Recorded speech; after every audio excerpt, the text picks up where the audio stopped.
Okay, Mataji, I'll start from 12 then.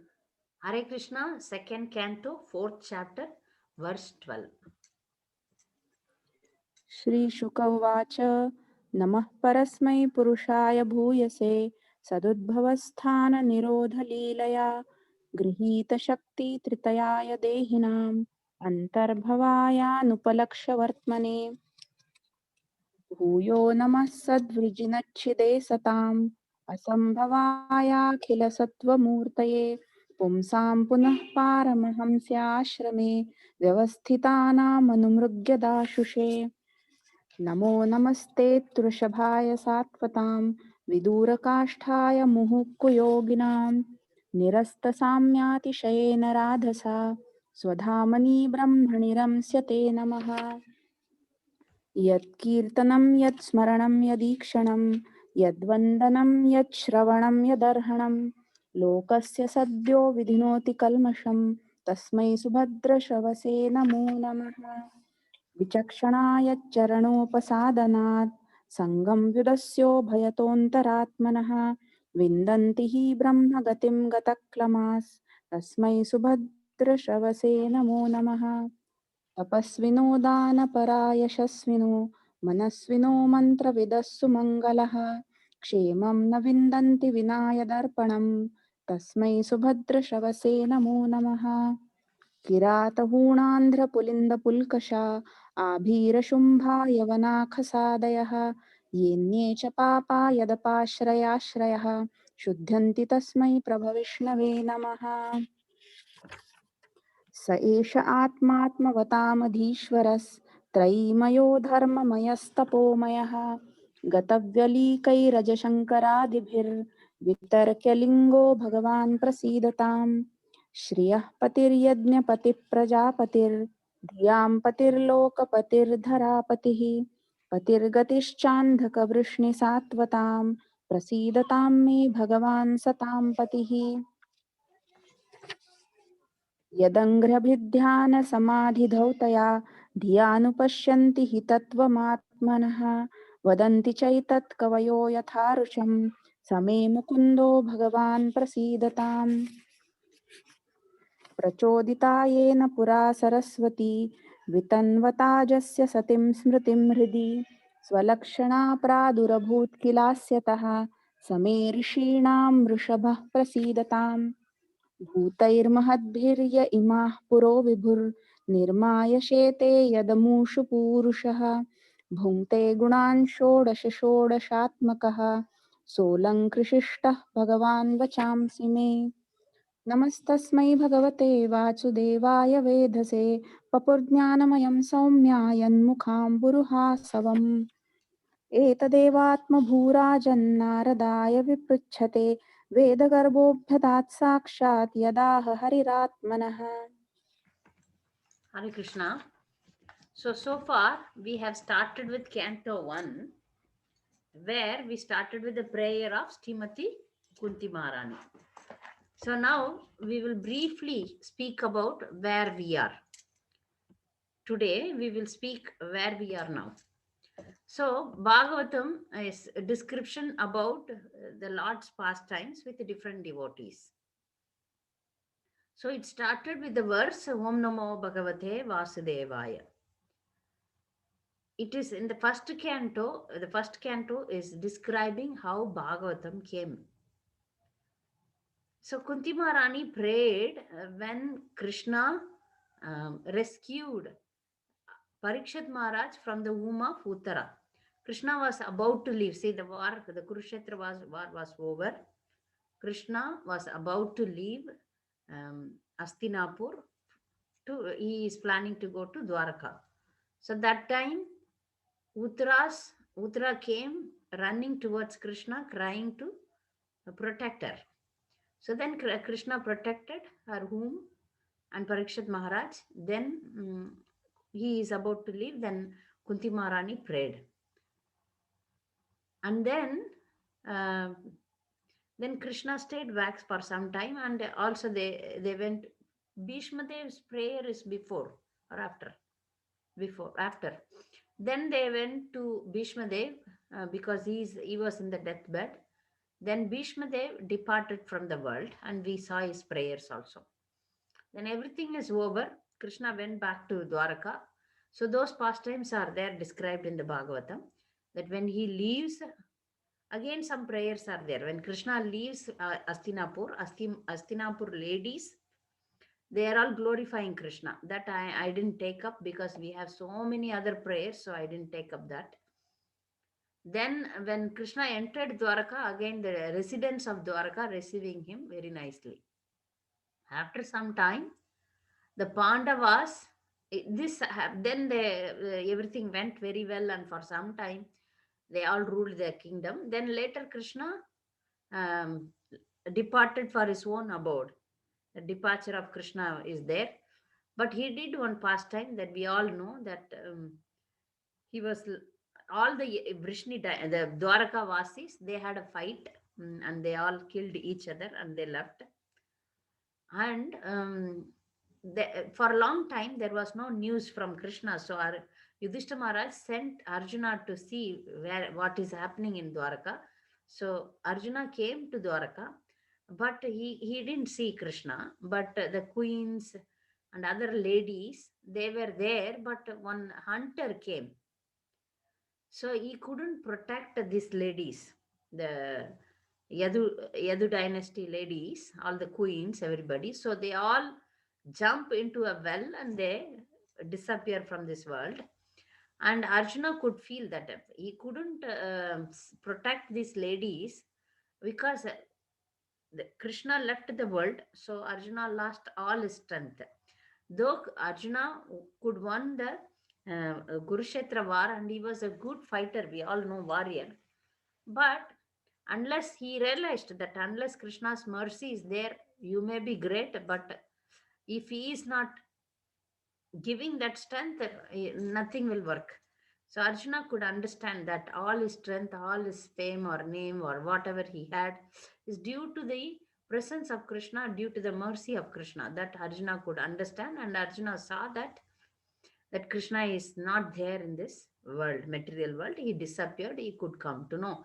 Then we know that pastime is also there. How Krishna wanted to leave this world. At that time, one one hunter, he uh, released one arrow, but that hit Krishna's feet, the bottom sole of the feet, and the hunter came and he bowed down to Krishna.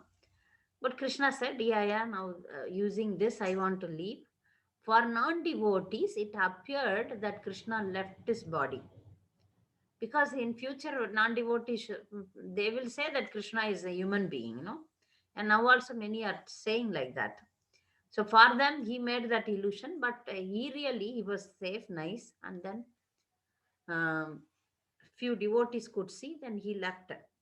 That then there was a conversation between Krishna and Uddhava. And when Krishna and Uddhava were talking, then Maitreya Rishi came. Then Krishna gave his plans, and he said he made Uddhava to remain in this world. Uddhava is his cousin. He didn't die that time. He didn't disappear. He was there. Then Krishna ordered him, instructed him that he be here, then come. So Krishna left. Uddhava was there, and in the feeling of separation, and he met Maitreya Rishi. Maitreya Rishi, when Krishna was there, Uddhava and Maitreya Rishi, both of them were there. Maitreya Rishi, Krishna was mostly talking to Uddhava. Though Maitreya Rishi is not a pure devotee, but he could understand that Uddhava is in a higher level. So he was there when that conversation happened between Uddhava and Krishna, which we will see in 12th canto, Uddhava Geet, we will see. And then Krishna leaves, and Maitreya and Uddhava were there. That time Vidura comes to take their association. When Vidura wanted to learn um, about everything, about the science of God, Uddhava said, I am young, so I cannot speak to you about Bhagavatam. So he told Vidura to learn from Maitreya Rishi. Because see, in age, though in devotion, Uddhava is higher than Vidura, but here he told that, when elders are there, young cannot speak. So, in that manner, Uddhava handovers Vidura to Maitreya Rishi. Maitreya Rishi was there when Uddhava spoke to Krishna, so he thought now he is now qualified to speak. Then Maitreya Rishi guided Vidura. So, Bhagavatam is a conversation of so many devotees. So that main stream is from for Sukadev Goswami and Parikshit Maharaj. And in this scene, how this came, the stage came, that we are going to see now. That I'm going to explain now. So when everybody left the world, Pandavas, after hearing that Krishna left, Arjuna came to Astinapur and told all the Pandavas that Krishna left. So after Krishna left, so they feel that we should no longer live. So they throned Parikshit Maharaj. That time Parikshit Maharaj was grown up. So Parikshit Maharaj became king. Then Yudhishthira Maharaj and Pandavas, they timely leave. That is there in Bhagavatam. Last time we were discussing, no, where the Pandavas went. The Pandavas are eternal associates of Krishna. They went to Krishna Loka. They went to spiritual world, Vaikunta, which is written here in Bhagavatam. Their Amsa part, their demigod parts, they all went back to Sorgaloka. Then Kunti Maharani, Draupadi, and Subhadra, they all meditated upon Lord and left their body, and they went back to spiritual world. After this, Parikshit Maharaj ruled the kingdom very nicely. Very nicely. See, this is the end of Dwapar Yuga, and Kali Yuga, Kali personality entered into the kingdom, entered into the world.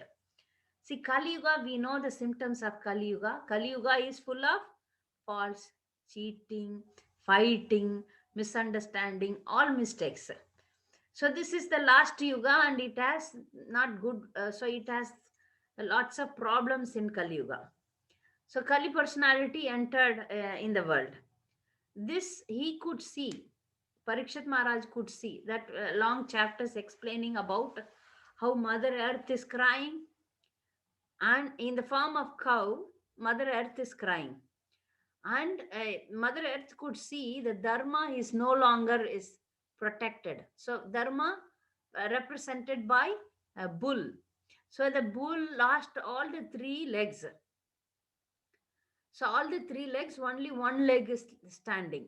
So Mother Earth and bull, the Dharma personified, they were talking, they were crying. That time Parikshit Maharaj could see, and he could understand what is the problem. Then he could see that Kali entered. So he wanted to kill or chastise. He cannot kill Kali. See, Kali is a negative energy. So Kali personality came means what? Now the people will change.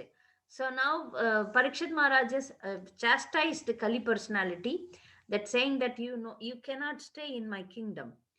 But Kali Purusha said that, see, I am destined. I will be here. Then he said, the argument happens. Then Parikshit Maharaj is saying that you can stay here, but not everywhere. Then Kali Purusha is asking for place to stay. Then Parikshit Maharaj says, wherever meat eating, wherever illicit sex, wherever gambling, wherever intoxication happens, there you can stay. So now Kali Purusha, okay, he's saying, I want more place, not only 4 place, I want more place. Then he says on Ekadasi's grains. On Ekadasi day, you can stay in grain. That's why on Ekadasi day, we are not supposed to take any grain. Ekadasi day is for fasting, but if we cannot fast, at least we can take non-grain but not grain, because Kali is there. Even if it is a prasadam, because for the Lord we have to offer grain, but that we should take the next day. So Kali Purusha stays in grain on Ekadasi day, and then he asked for some more place to stay. Then Parikshit Maharaj told, wherever lots of gold, is there, there you can go and stay. So lots of gold in the meaning. So wherever lots of gold, Parikshit Maharaj himself wore a golden crown, it's which is very big, like lots of gold on his head. So when he said that, then immediately Kalipurusha entered into his head. It is said like that in Bhagavatam. This is not so much clearly told, but this is the will of the Lord that Parikshit Maharaj acted in a different way. Now we will see the story. Parikshit Maharaj later, okay, everything settled. He was living. Once he went for a forest for hunting. So Parikshit Maharaj went and he felt very thirsty. He was searching for water. He couldn't see water anywhere. So he went to a ashram where one rishi, Samika Rishi, was in meditation, deep meditation. He closed his eyes and he is in samadhi. So Parikshit Maharaj was asking, begging, crying, I feel very thirsty. Please, please give me some water. But he didn't open his eyes at all. But Parikshit Maharaj could never behave like this, but still he could see, he was very angry and he could see one dead snake nearby. He took that snake and threw it on put it on the neck of the Samika Rishi. That also the Samika Rishi was not aware. So Parikshit Maharaj left. When he left and entered into his palace, he could understand what he did was not at all good. He was lamenting, crying, and what kind of person I am. What kind of person I am. It's not fair. I need to get some punishment. He was crying, lamenting. This is the arrangement of Krishna. Whatever happened to Parikshit Maharaj is not. See, once a devotee is completely surrendered to Krishna, all his actions are designed and pushed by the Lord Himself. This we have to be very clear, because devotees, pure devotees, surrendered devotees, they don't do any mistake. They don't do any offenses. If they do, that is by the arrangement of the Lord. This we will see in many occasions in Bhagavatam. Devotees can never do these mistakes of offending another devotee. But if it happens, that is by the arrangement of the Lord, arrangement of the Lord for something else. Okay, so now Parikshit Maharaj was lamenting, and he came to the palace and he couldn't sleep, he couldn't eat, and he was very very upset with his own behavior. This is the nature of devotees. Even if they commit mistakes, they repent for that. So here, Samika Rishi opened his eyes, and before even he opened his eyes, his son came to him, and he saw his father. A snake was circled by a dead snake, and people nearby told that the king threw it on his snake. So his son Shringi got very very angry on this. This is the symptom again, symptom of Kali Yuga, that in Kali Yuga the Brahmins also not, they will not behave in proper manner, because this boy at the age of 12, he was initiated into Gayatri mantra. He got the power of mantras and he could recite many Vedic mantras. So he got power, but that he was misusing. The kingdom was ruled by Parikshit Maharaj in a very very pious manner. The people were very happy. The citizens were very very peaceful. Without thinking, without understanding, the Shringi immediately he went to the riverbed and took water in his hand and chanted mantras and did the cursing. Oh, from today onwards, within 7 days, this Parikshit will be killed by a snake called Dakshaka, and seventh day he will die. He cursed. After this curse, Samika Rishi could open his eyes and he understood what happened. Samika Rishi was a very, very good devotee, very good, like, in an advanced level person. He could understand what happened here. he was very ashamed to meet Parikshit Maharaj. But he felt, now it is my duty to inform him that within 7 days he is going to die. So he sent somebody to Parikshit Maharaj so that Parikshit Maharaj could understand. So this message went to Parikshit Maharaj, and Parikshit Maharaj was very happy. You see, this is the mood of devotee. A devotee is repenting for his offenses, and when he come to know that he is punished, and he got a curse, and he is going to die, he happily admitted. See, being a great devotee, he also had equal power to recurse, counter curse. And he could have even nullified that, because he was protected by the Lord when he was in the womb. We all know. His mother prayed to Krishna, and Krishna protected him from the powerful weapon Brahmastra. So, Parikshit Maharaj was throughout his life, he was a pure devotee. He could have even protected himself by praying to the Lord. He could have saved his life.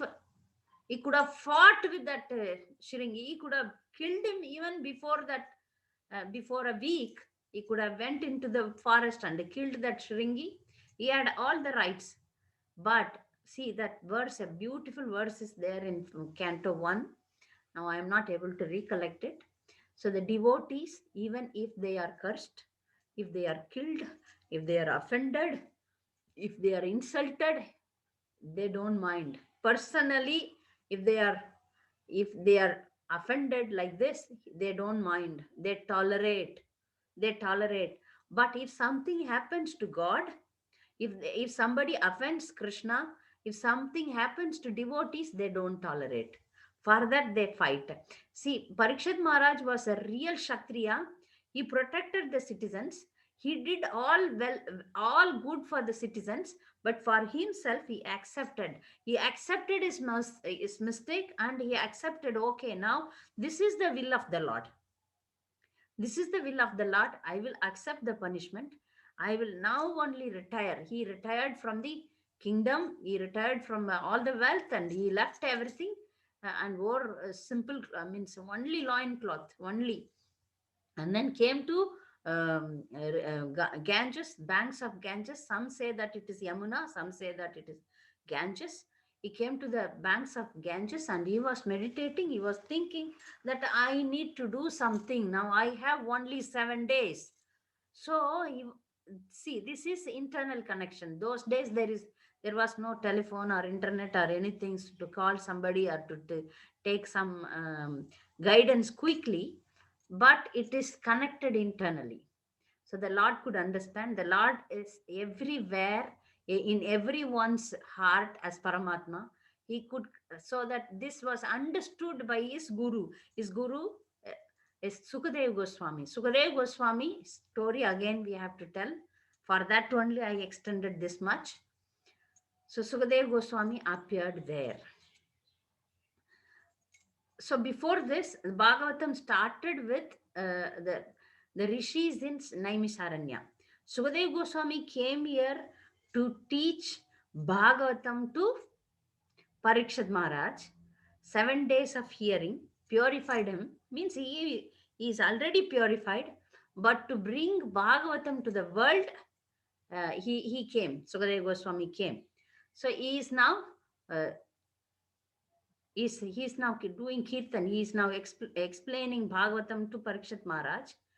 In this area, many rishis of the universe, they were present.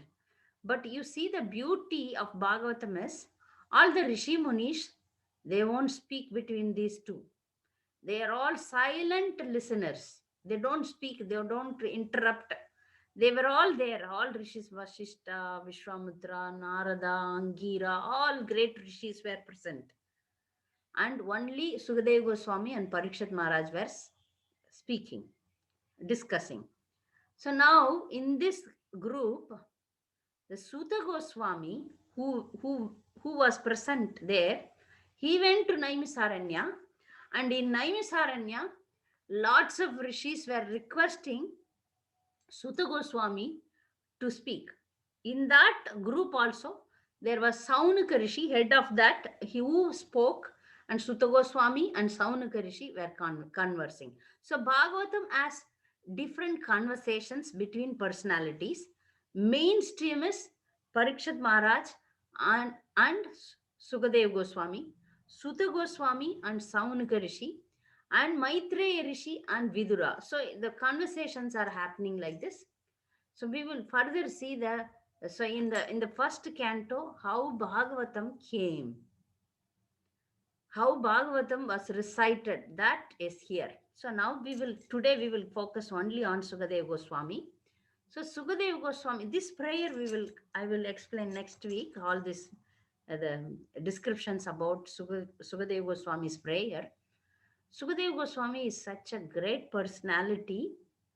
He achieved perfection by doing kirtan. Parikshit Maharaj achieved perfection by hearing. He is for kirtan, means chanting the holy name. In the sense, he was reciting Bhagavatam. So now we will come to the story of Sukadev Goswami. Sukadev Goswami was son of Vyasadev. Vyasadev was not happy because who is Vyasadev? Vyasadev is a literary incarnation of the Lord. When the literature came into existence, that is Vyasadev. Vyasadev was son of Satyavati and Parasara Muni. We all know that. So Vyasadev, he compiled so far in that when Vyasadev in the Dwapar Yuga, he was there in the Mahabharata. He compiled all the Vedas and divided the Vedas, and he did all these works into writing. But after that he was not happy. That is also there in Bhagavatam. He was not happy, he was not satisfied. So he was very morose. That time his guru, spiritual master Narad Muni came and pointed out what was his mistake. He was chastising him. Like this, all these writings which he did, it was indirectly glorifying the Lord. There was nothing direct. So he said that's the reason you gave too much importance to dharma, artha, kama, moksha. All these Vedic literatures, they will take the human being to Krishna slowly, step by step, in an indirect path. They are also authorized, but they will take not directly. That's why Vyasadeva couldn't be happy. He was not happy at all.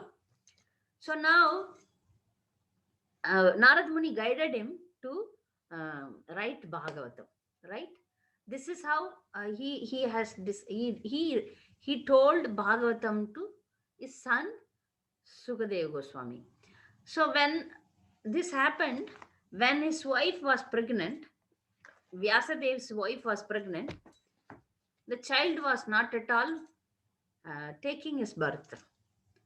It 17 years, nothing happened. It's not miscarriage, but the child is not coming out. So Vyasadeva was wondering what happened. Vyasadeva had the direct connection with the Lord, so he requested the Lord, what is happening here? So the Lord spoke to Sukadeva Goswami directly. Why you are not coming out? So Sukadeva Goswami answered from the womb, if I come out, I would be covered by Maya. So I don't want to come. Then the Lord said, I guarantee that Maya will not touch you. So, within the womb of his mother, he learnt Bhagavatam, but Sukadeva Goswami was before a transcendentalist, but when he heard Bhagavatam from his father, he became a very good devotee, Bhagavata. So Sukadeva Goswami, as soon as he was born, he was 17 years, he went out into the forest. So, but Vyasadeva had so much love for Sukadeva Goswami. He is calling, my son, my son. Only the echo came out, the son went. So, the Bhagavatam, it describes the renunciation of Vyasadeva and Sukadeva. So, the young ladies were taking bath in the river when Vyasadeva went that side, they were all feeling shy. But when Sukadeva went, they were all not at all feeling shy. What it means? What it means? It means they could understand the difference between Vyasadeva was very old, but Sukadev being very young. But still, ladies didn't feel shy because they know that Sukadev Goswami is completely renounced saint, though he was very young, completely renounced saint. This you can understand from the beginning until the end of his life. One thing I heard in one lecture, I was really impressed about Sukadeva Goswami. Normally, when devotees go out and preach, or normally when somebody does some good thing, what happens? The other people, the audience and others, they clap hands, they garland them, they give them some gifts. This happens. So that person who did good work or devotional work, they feel happy like that. But Sukadev Goswami, after delivering Parikshit Maharaj, he immediately disappeared. In worldly affair means what will happen in normal world? Oh, they will give them some gifts, they will glorify them. Sukadeva Goswami was not at all attached for such great deed. A great disciple of him went back to Godhead. Everybody, the whole universe could see Parikshit Maharaj went back home, back to Godhead in a airplane. From Vaikunta, airplane came. He crossed death and went. That everybody could see. But by the mercy of Sukadeva Goswami, right? By the mercy of Sukadeva Goswami, Parikshit Maharaj could go. But he was not awaiting, oh, somebody all will garland me, give me claps and nothing. He disappeared immediately. This is the renunciation of Sukadeva Goswami. He was not at all waiting for anything or anybody to praise or write in books or write in Guinness book. Not like that. He immediately disappeared. So from the life of Sukadeva Goswami, we can understand, even when we compare him with Vyasadev, he was more renounced. He was more renounced, and he could speak Bhagavatam. So when it see normally a fruit, a very tasty fruit. Take for example mango. Everybody likes mango. Mango fruit is very very tasty. Right, when it is ripened. But when it was touched by the parrot. See, when a fruit was touched by any bird, especially parrots, it would be even more delicious because they know which is the very tasty, and by their touch it becomes even more sweet. So Bhagavatam describes the Bhagavatam is already ripened fruit. When it was Sukhamukhat, it says Sukha is Sukadeva Goswami. When it was spoken by Sukadeva Goswami, it become even more sweeter. So Bhagavatam, like a sugar cane, you eat at the bottom, you eat at the in the top, you eat in the middle, everywhere sweet sweet sweet. So that sweet become even more sweeter by the touch of Sukadeva Goswami. So this is the glorification of Sukadeva Goswami, and he remained, again he is one of the Mahajans, not an ordinary devotee, Paramahamsa Mahajan. So throughout Bhagavatam, we have this personality, Sukadeva Goswami. And he lived how he lived. He go for alms to the houses. He would stay there only the time they milk a cow. To milk a cow, how much time it takes? 12 minutes. It is described in Bhagavatam also. This is also. That Sukadeva Goswami won't associate with any materialistic people or any family members. So this is the duty of a saint or sages. They don't associate with materialistic people, family members, or common people, because he is completely renounced this world. So they go, even for their maintenance, they need to maintain the body. They go and stand there in householder's house for 12, not more than 12 minutes. So these are all the glorification. Even if you study first canto and second canto, all the cantos, we can see the glorification of Sukadeva Goswami. So now the Bhagavatam starts with the questions of the saints in Naimisaranya. But in the beginning, it's later. We could understand that the Bhagavatam came through Sukadeva Goswami to Parikshit Maharaj. Now, when they really sat, first canto is full of this, all these incidences, how Bhagavatam came. Then the second canto, here Parikshit Maharaj started asking question about how the Lord created the universe. So when he begins to explain about the creation, he is praying to the Lord. Sukadeva Goswami is praying to the Lord, and then whatever pure devotees does, they seek the blessings of the Lord. They pray to the Lord. That we can see through Sukadeva Goswami. He is already qualified to speak, but still, this is the behavior of devotees, that whatever they start, whatever they do it with the blessing, with the permission, with the glorification of the Lord. Already Bhagavatam itself is glorification of the Lord, but still he prays to the Lord. That is the wonderful prayer, which we will see the prayers explanation next week. If you have any doubts in this description about the life of Sukadeva Goswami, you can ask. Hare Krishna.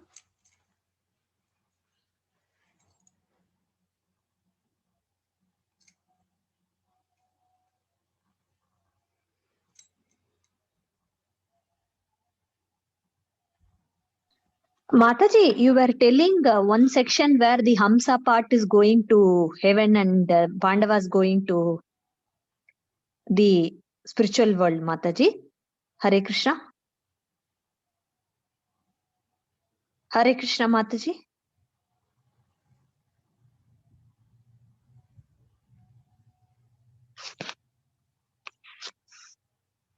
So, I'll Hare start Krishna, recording. Mataji.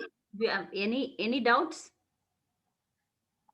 Hare Krishna, Mataji. Are you able to hear?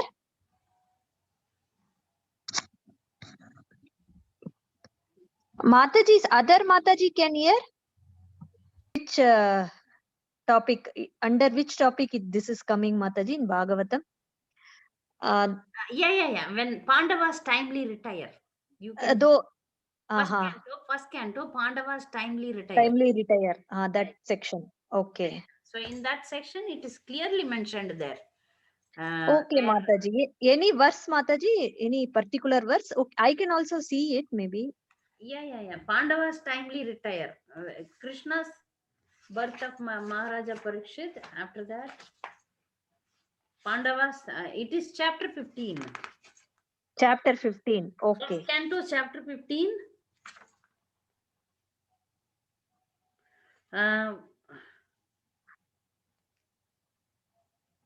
See, verse 47, 48. First Okay, canto, Mataji. 15th chapter, 47, 48.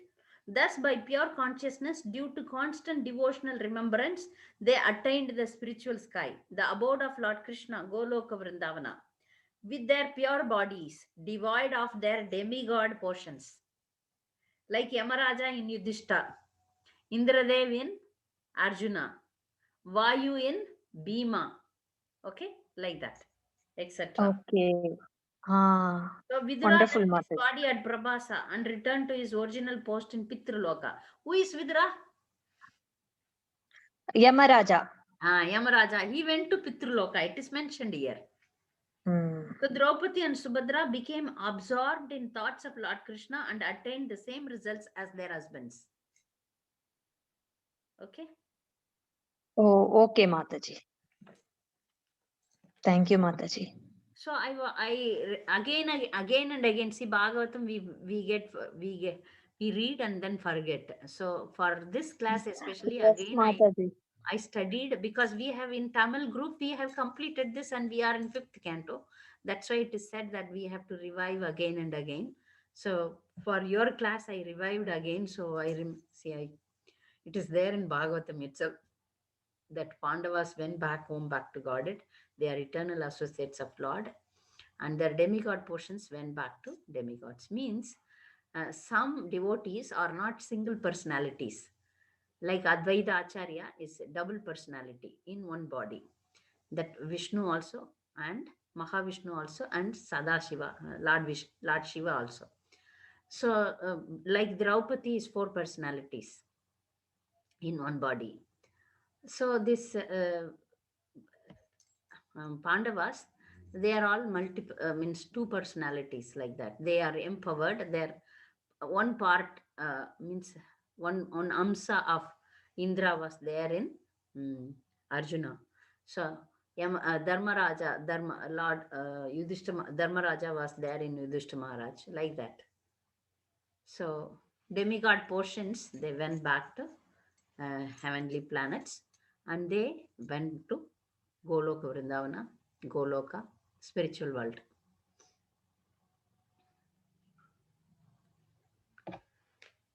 Okay.